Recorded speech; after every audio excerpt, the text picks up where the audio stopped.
If you're tired of working harder than an ugly stripper and not even making beer money, then stick around and we'll show you how to make a little more money, especially with your epoxy, with a whole lot less work. We're going to be showing you how to do a soapstone kit today. I love doing soapstone because it's one of the more expensive real stones to put in. So when you have a customer wanting you to mimic it, it's one of the easiest to do epoxy projects. Easiest things to make look super natural anyways.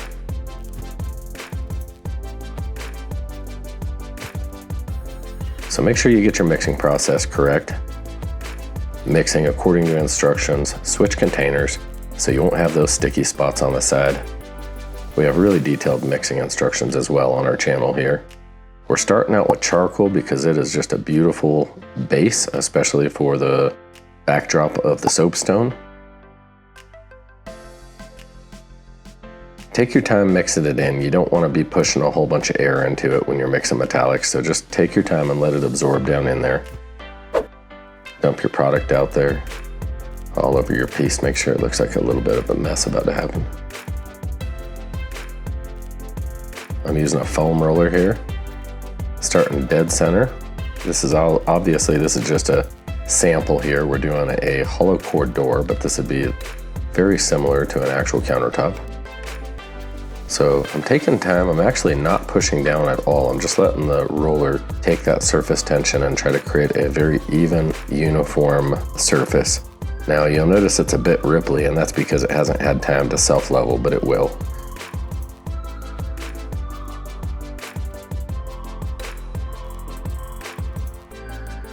If you notice, we're torching very directly here. I always keep that torch moving fast enough to where you hopefully don't see smoke, but you want to be very directly on the surface. There's no reason to torch a countertop if you're not going to let the flame go right on that epoxy. This is extremely temperature resistant product. It'll definitely make your metallics look quite a bit better. Let's get those air bubbles out, help it kind of start self-leveling for us. You notice there's a lot of torch lines right now, but don't worry, we're not trying to get rid of all those. The more you torch, the more you'll see, but it is flattening out really nicely here. We have a way better way to take care of all that, and that's by spraying a little bit of our alcohol. We're starting out with our gold for just a couple little rusty spots. Usually you have some iron deposits in that soapstone. Often I'll sand mine back and give it a matte finish at the end so it's a little more natural looking, and so you can actually put a little heavier color on knowing you're going to be sanding it back down. Make sure you have a sweet 450 in the background there. You got to remember what you want to do after work. That's kind of funny. I actually spend all my time after work with my kids. Now I'm spritzing it pretty heavy here, and what's in that bottle, it looks pearlescent, but when you see it hit that surface on that darker charcoal background, you see it turn in a little bit green, and that is a translucent green, so it leaves a super three-dimensional, very rich, deep look. Same as you'd get if you have a little bit of copper in that soapstone, that often as you polish it, wet polish it, you'll start getting some of that staining in real soapstone. And real soapstone goes for about $185 to $225 a square foot installed. Well, if you're coming in with epoxy, it costs you about $15 a square foot to do yourself. So there's quite a bit of money to be made as a contractor or some sweat equity.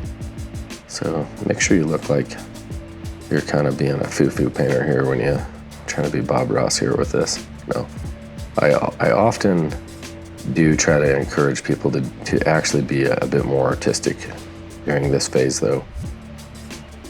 If you notice this product is really flowing off the brush, you can even let it set up quite a bit more.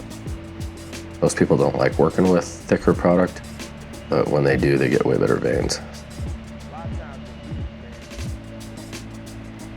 This is just a little bit of our white liquid pigment mixed with epoxy as well. Generally, I'll mix that in a container, let it get hot, in the container. You give it, 15, 20 minutes. You can get it rather hot, and usually I'll actually temp it with a temp gun, get it up to about 110, 115 degrees, and then pour that out as my accent color, especially if I'm going to be veining with it and whatnot. Now your base, your main base, you want to pour out much cooler. You want to get that out by about 85 degrees if you want to have good working time. We do pour hotter sometimes, but usually that's only if you want it to quit dripping sooner, or if you don't want the working time for some reason.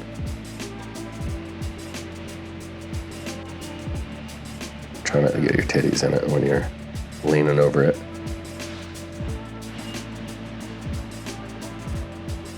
Try to keep all your lines very straight and square. Don't have any S-turns or anything like that. Make sure if you do make a corner, try to make it somewhat jagged.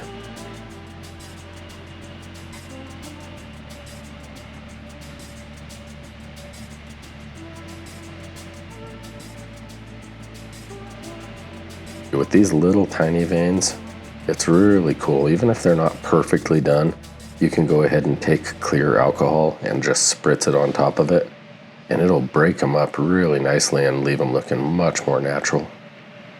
Be sure, if you really want to do this, play around with it a little bit. Play around with a sample. Look at some actual pictures of real soapstone and different marble veins. You know, the difference of actually just trying to freehand this versus checking out a sample can be, you know, drastic.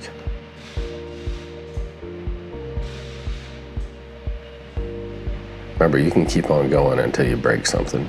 I do that every time. Keep working on her till she's ugly.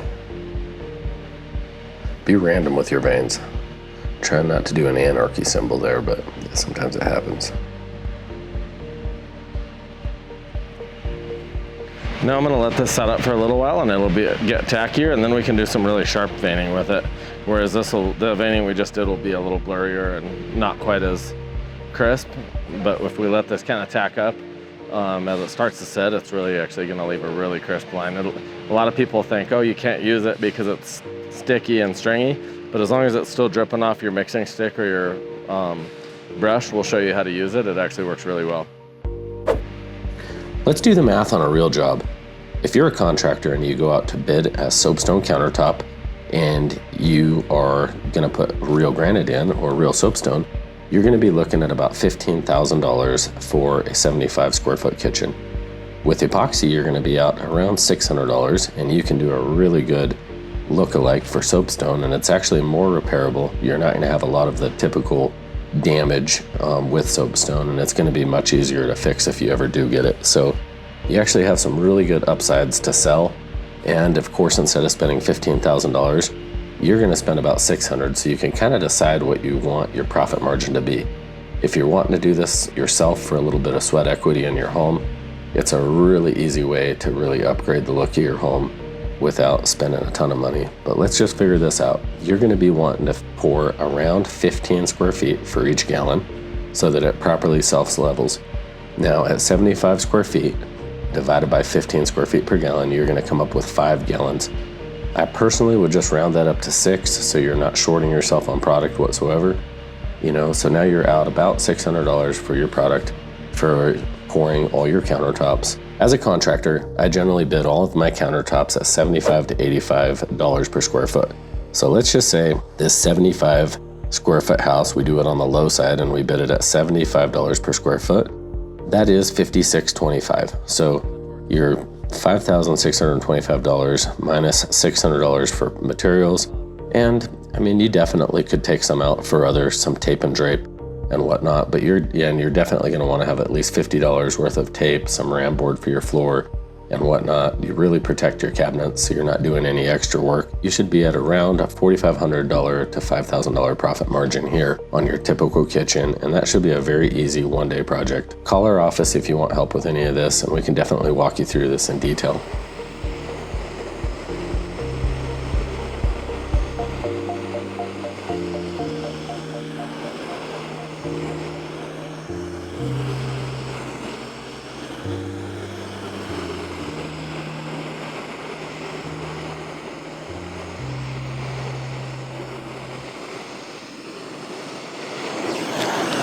Make sure you stay away from your edges.